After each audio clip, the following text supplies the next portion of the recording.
કોંગ્રેસના એમએલએના રાજીનામા અંગે ધારાસભ્ય વિમલ ચુડાસમાનું નિવેદન।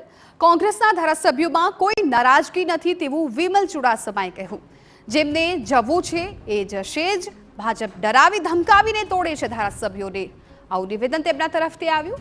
દબાણ બધા પર થાય છે, નબળા દિલના લોકો જતા રહે છે, વિમલ ચુડાસમાએ આ કહ્યું છે। ધારાસભ્ય કોઈ નારાજ નથી, પણ જેને જવાના છે એ જવાના જ છે। પણ ખાસ કરીને જે કોંગ્રેસના ધારાસભ્ય છે એને ભારતીય જનતા પાર્ટી દ્વારા કોઈપણ રીતે દબાવી ધમકાવી કે કોઈપણ એના બિઝનેસ હોય કે ધંધા હોય એની ઉપર ભારતીય જનતા પાર્ટી તેની સરકારનું દબાણ રાખી અને એ તે આવી રીતે લઈ જાય છે। દબાણ તો બધા ઉપર થતું હોય છે, પણ કોઈને કોઈ નબળા દિલના લોકો હોય છે એ વહી જતા હોય છે।